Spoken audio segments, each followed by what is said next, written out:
So, a Gallup poll recently showed that 79% of Americans actually think immigration is a good thing and good for the country, which is a complete 180 from what everybody was talking about with MAGA Republicans and Trump's voters talking about mass deportation and wanting to get everybody out, violent criminals and offenders. However, when the crackdowns actually started happening and schools, workplaces, started being raided by ICE, people getting snatched up off the street, being thrown into unmarked vans by agents covering their faces and wearing masks and failing and refusing to identify themselves.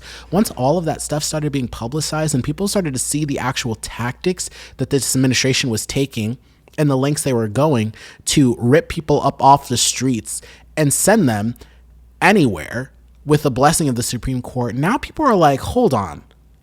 This is a little crazy. You even have Joe Rogan saying, "Oh, this is what I voted for." Yes, it is what you voted. This is what you voted for, bro. This is what you voted for. You knew. Even like it was your due diligence. Like, if you have a platform with millions of people, knowing that a lot of people take what you say extremely seriously, you should know you have a big responsibility to make sure you are giving actual factual information to said people who are going to go and vote for who you are telling them to vote for. Mind you, he is now flipping the script on this whole immigrant, like, oh, it's so crazy. This is so, whoa, this is wild that they're actually doing this. How else did you think they were going to carry it out? Now that it's actually materialized, people are now walking back their thought processes on all of this. So the Gallup poll released a new poll the other day saying that 79% of Americans are now thinking that immigration is actually a good thing. I saw this clip from Table for Five hosted by Abby Phillip on CNN, where they have Jillian Michaels and a bunch of other people. There's 5 of them that discuss different topics and things, and they talked about this. So I want to play this for you guys and react in real time because this was just an interesting discussion to see how much people have turned a corner on immigration. Is America turning on Donald Trump's immigration policies? It was the central tenet of his campaign, but as the crackdown for Jazari support appears to be waning. Just a quick recap of this week for you. A federal judge blocked his attempt to end birthright citizenship. DHS have allegedly detained at least 2 legal residents at Alligator Alcatraz. Senate Democrats released new documents that back up allegations that a DOJ official intended to ignore court orders on deportations. And a new Gallup poll found 8 in 10 Americans believe immigration is a good thing. That's the most support that there's been in 25 years. Now, just last summer, that same Gallup poll found 55% of Americans wanted to decrease the number of immigrants coming into the country. Now, today, that number is 30%. And now, even more Americans support giving immigrants in the country illegally a pathway to citizenship compared to last June. Now, this is kind of a surprising result because I think, Jillian, Trump is correct that he ran on immigration. He probably won on immigration. Americans were fed up with what seemed to be an incompetence on the part of the Biden administration in terms of dealing with the border. But the polling is going in the wrong direction. Americans, his approval rating on immigration is not good. And Americans say immigration is good. They want more of it. They want to give illegal immigrants legal status. Why would that be? Well, the key word, though, is a legal pathway to citizenship. I believe that people don't want to see illegal immigration because it doesn't behoove anyone, including the people that come in that was literally illegally. What she they just have said, no girl. upward mobility, they have no job protections, they're not able to start businesses, and the list goes on and on. It creates resentment amongst citizens that are here, obviously born here, and people that did it legally. It doesn't behoove anyone, but I absolutely believe that both parties should stop the finger pointing now trying to both sides and work towards radical immigration reform. I think most people feel that way. I agree. I mean, but that's, and I just want to clarify one thing. The poll is saying for illegal people who are here illegally right now, they want a pathway as they to citizenship. should. Okay, in one second you said, oh, it doesn't behoove anyone for them to be here. And then in the second one saying now, okay, yeah, they should, as they should. Here's a problem with the whole argument of they should just do it legally. One, the U.S. immigration system is extremely messed up. Like, obviously, yes, it needs to be transformed to be much more streamlined and efficient. However, when we talk about people wanting to come here legally and do it the legal way, there are people who are doing it the legal way and still being barred and being treated as though they are violent criminals and offenders and rapists and everything that these Republicans had said that they were, demonizing immigrants as this group of people who commit these violent offenses and attacks, which is completely not true. You have people who have probably came here on a student visa, then worked their way up to another visa and have been on the path to legal citizenship, Jillian. And then they go to their court hearings. The judge, tells them, oh, come back in and check in and whatever the case may be, checking in. And then you have ICE agents in the hallways arresting those people. I don't care what that judge said. Fuck that judge. I'm still going to arrest you.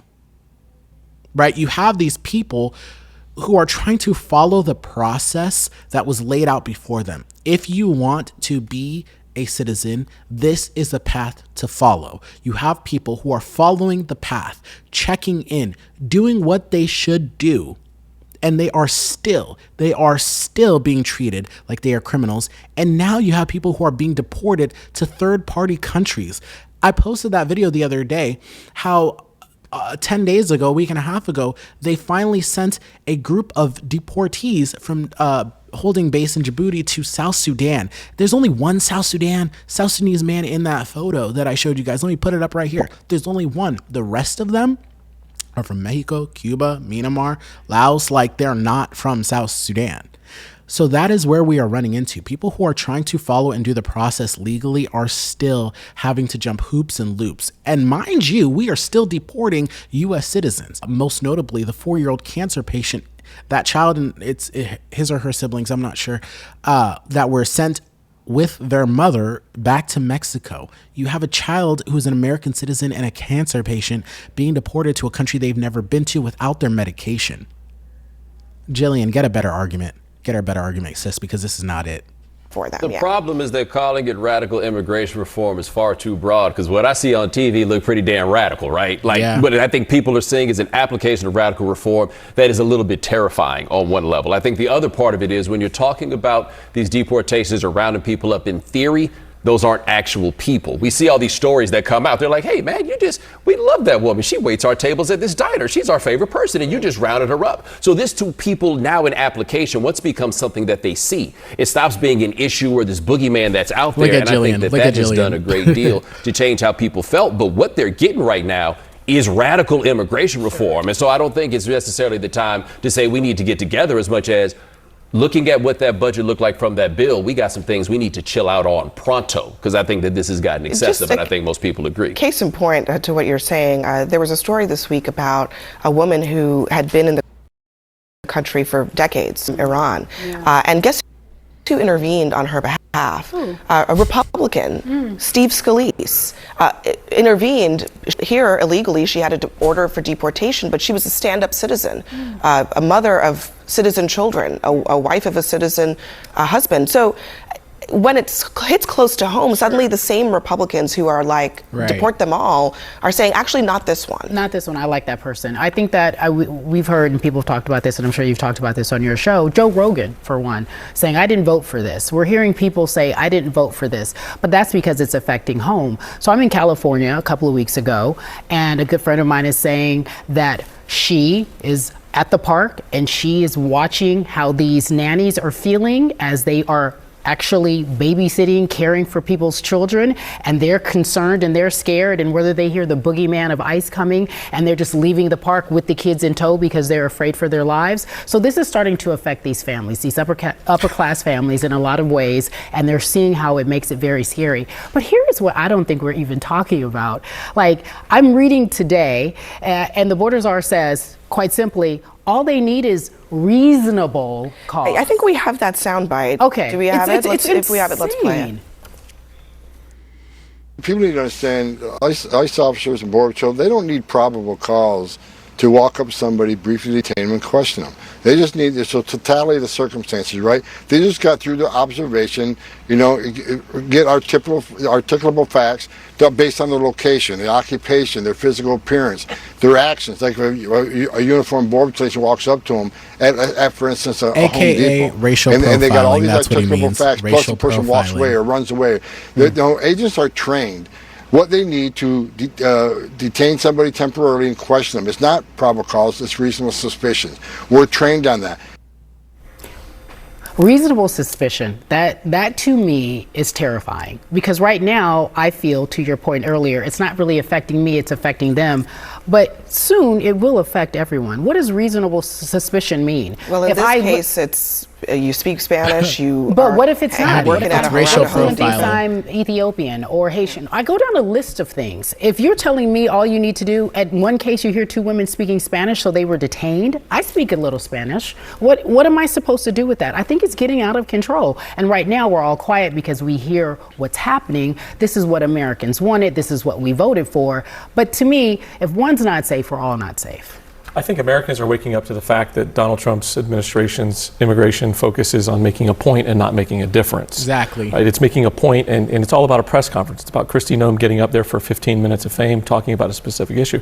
These ICE raids don't make sense in my community. They probably don't make sense in your community to the rational-minded folks that are watching how this operates. If somebody's a criminal and a violent criminal or a drug dealer, we all agree we need to do something about that. But if Donald Trump would have just simply reversed Joe Biden's mistakes at the border, and worked across the aisle to build an immigration policy that actually made sense. Something like a 2-5-10 plan. Been here 10 years, paid taxes for 5 years, have 2 U.S. sponsors, something that grabs the wholesomeness of somebody's effort, not because they crossed the border 20 years ago to try to feed their family. Just to cut him off really quick right there, keep in mind that a Republican senator, a conservative Republican senator from Oklahoma, drafted a piece of legislation, a bill in the U.S. Senate, that was pretty much a wish list of everything Republicans wanted for the border. More funding, more agents, more everything, more wall, all of that. However, it was Trump who called them up and said, kill it because I need something to run on. I know you guys remember that. This was when Biden was still in office, Kamala Harris was still vice president, and the Republican Senate, senators came up with everything that they wanted, and the Democrats agreed. At the last moment, they kill it. All for a campaign win. This just goes to show you, what is it really about? It's the next press conference. It's the next tweet. It's the next post. It's the next photo op. It's the next viral moment. It's the next viral sensation. It's the next interview. It's the next lights, camera, action. This is a show. This is a charade for these people.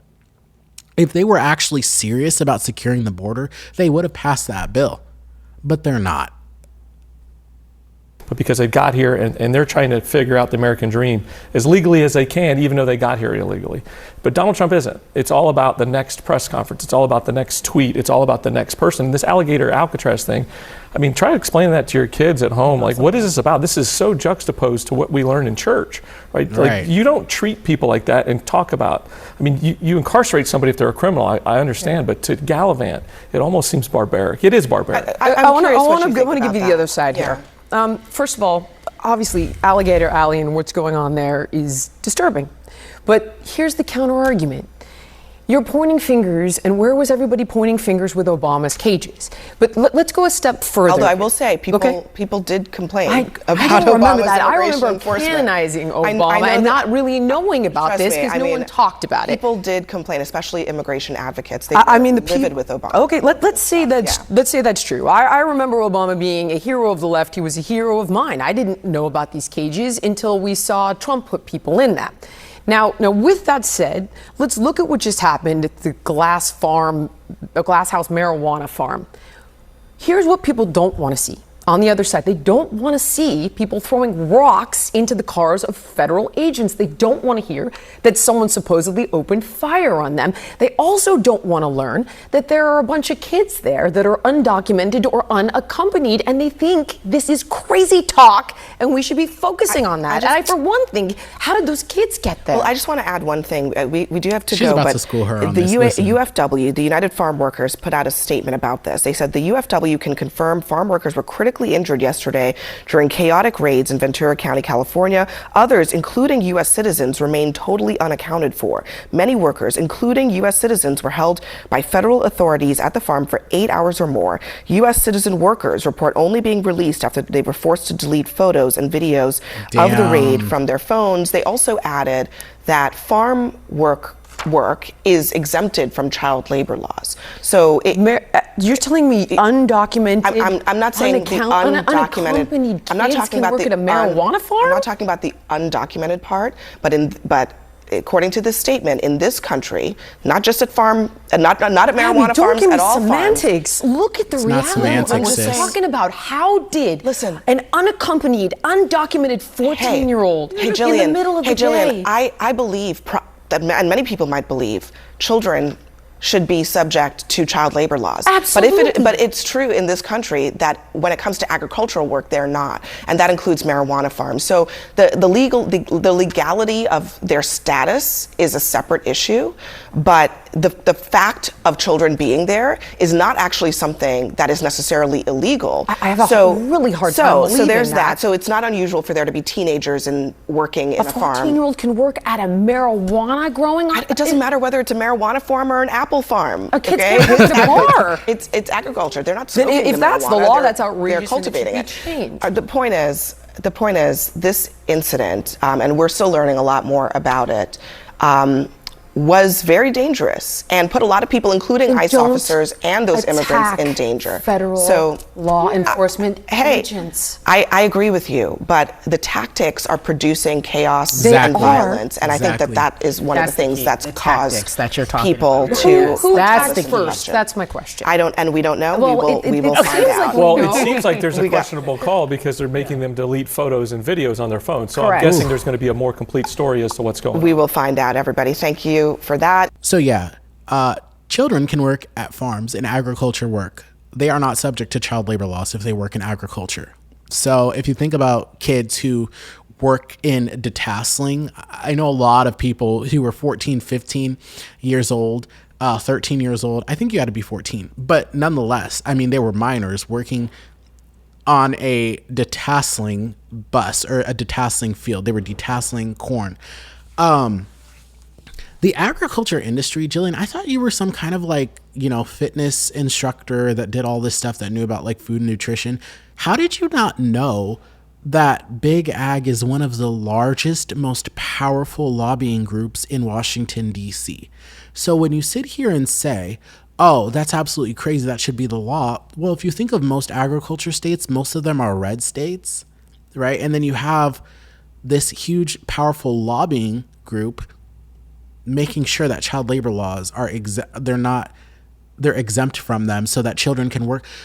There are seasonal workers, people who come up with their kids to Texas or Southern California, wherever it is, kind of by the southern border, where they pick strawberries.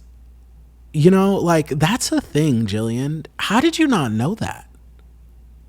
How did you not know? And then when you say, oh, the law should be changed, well, I don't think the Republicans want to change that law. Because like I said, most agriculture states are red states. Look, this all just shows that it's when you start putting people behind, when you start putting faces to these policies and seeing how people are actually being treated. Not that person, Steve Scalise, stepping in for this stand-up citizen from Iran, a lady who has American children, who's married to an American citizen. Once you start seeing everyday people who you know are hard workers, people you personally know being affected, then that's when it's an issue. But when it's everybody else, no. But when it's the lady who cleans my house, when it's the mechanic who fixes my car, when it's the guy who works for my roofing company or my construction company because I'm a luxury home builder and I hire cheap migrant labor, right? When it's the person who does my landscaping and cuts my grass, right? When it starts being those people, oh, it's my kids, it's the daycare worker at the daycare. When it starts affecting your life, that's when Republicans start to care. But we all were telling them this at the very beginning when all of this started. You cannot mass deport violent criminals because there are not violent criminals to mass deport in this country to the levels and the quota that the Trump administration is trying to reach. Like, honestly, what did they say? 1 million violent criminals every year?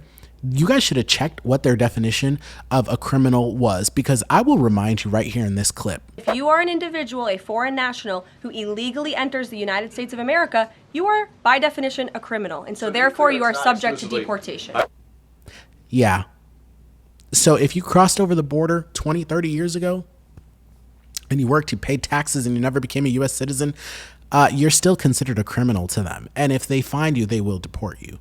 And I think that's one thing that we really need to understand, right? So now people are trying to turn a corner, saying that, oh, we actually think immigration is actually good, when a lot of people went out and voted because of mass deportation.